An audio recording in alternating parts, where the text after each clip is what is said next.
Hello and welcome to the Feeling Good podcast. I am your host, Fabrice, and joining me here in the Murrieta studios is Dr. David Burns. Hi, David. Hi, Fabrice. Dr. David Burns has been a pioneer in the development of cognitive therapy, and he is the creator of the new team therapy. He is the author of Feeling Good, which has sold over 5 million copies in the United States and has been translated into over 20 languages.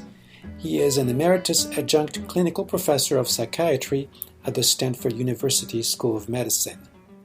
It looks like we're going to do another Ask David today, and we have an email here from Mary.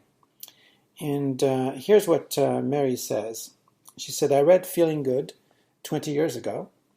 It was a wonderful relief and help to me. Thankfully, I have never suffered from any mood or other mental disorders. The book has helped me live a better and balanced life. The best part was passing the knowledge on to my daughter. I thought I read a wonderful description of how to handle death anxiety in the book. I was describing it to a friend but couldn't find it in the book. Is it in another book? Your reply would be considered an act of generosity. Thank you. Great. Well, that's a good question. That's Mary, is it? That's Mary, yes. Yeah. Well, thank you, Mary, for that question. Actually, the chapter you're looking for was not in my book, Feeling Good, but in the sequel, the Feeling Good Handbook. And from time to time in clinical practice, I encountered people, sometimes a colleague, sometimes a patient, who had the fear of death. And I developed a simple little treatment for it, and I'll do the treatment now on the podcast.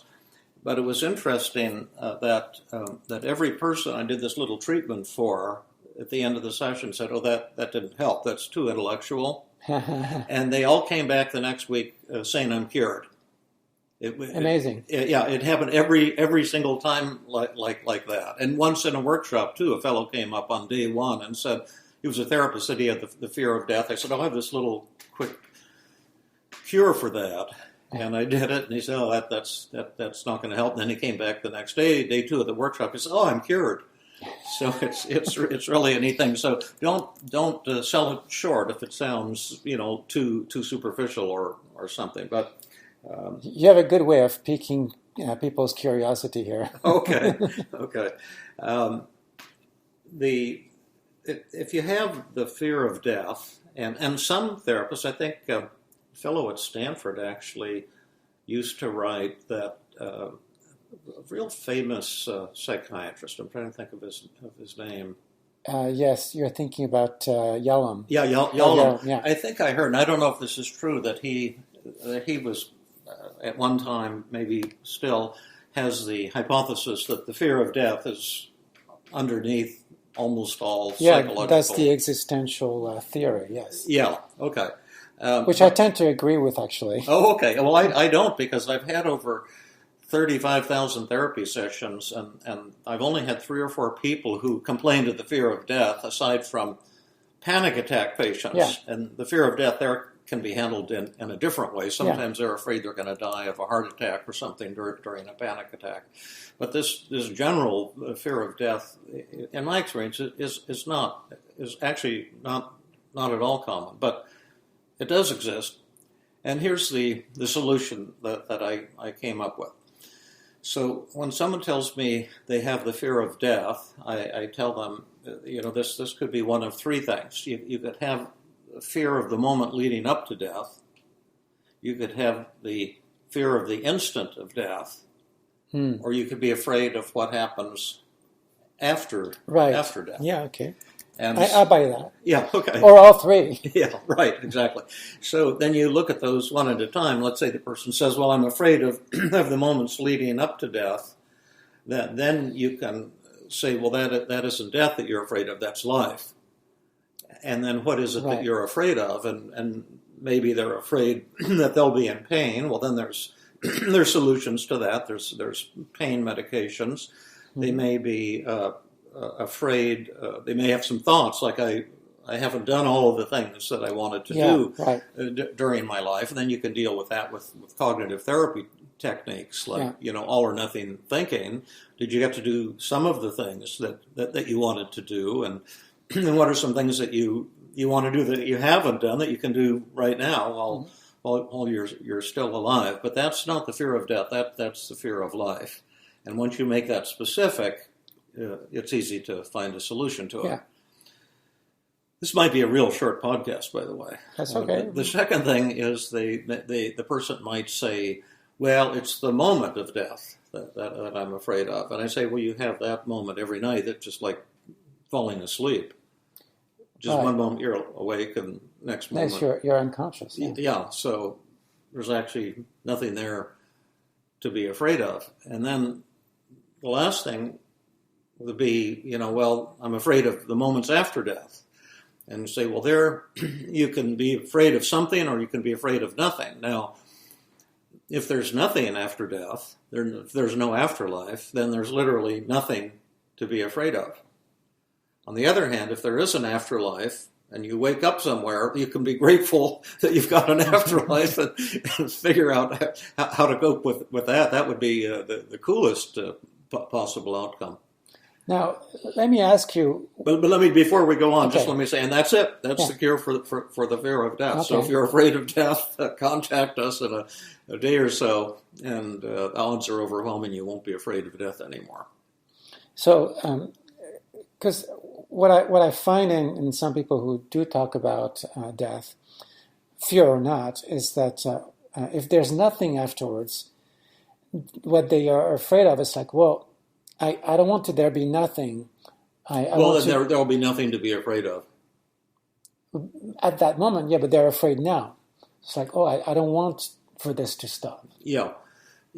Well, it's unfortunate, perhaps, that life stops and that we die. But let's consider the alternative, which would be horrible in the extreme.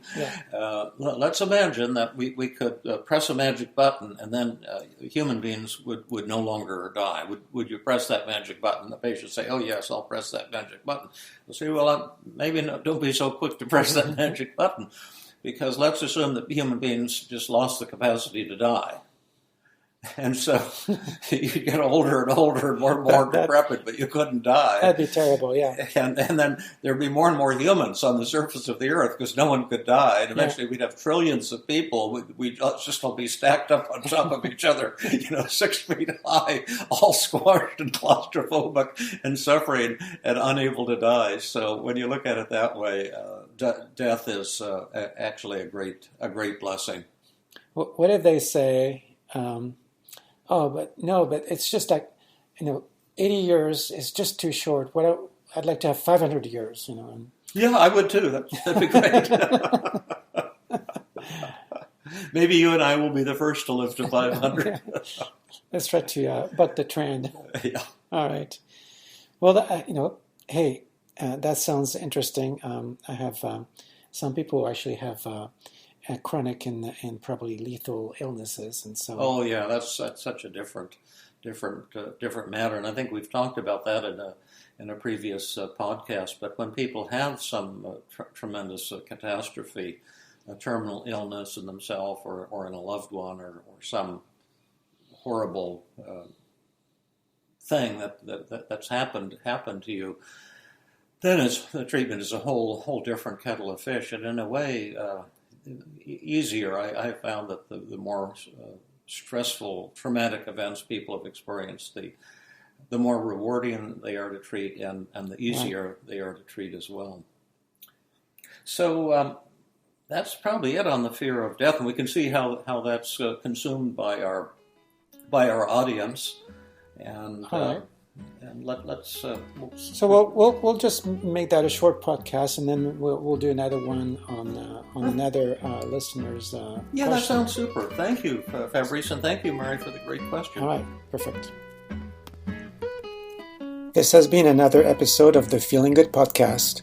For more information, visit Dr. Burns' website at feelinggood.com, where you will find the show notes for this podcast under the blog page, and where you can leave your comments and questions.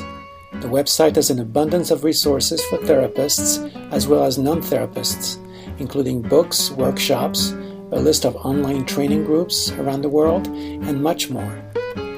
Theme music is Gypsy Jazz in Paris, 1935, composed and performed by Brett Van Donsel. I am your host, Fabrice Nye, and I invite you to join us next time for another episode of the Feeling Good podcast.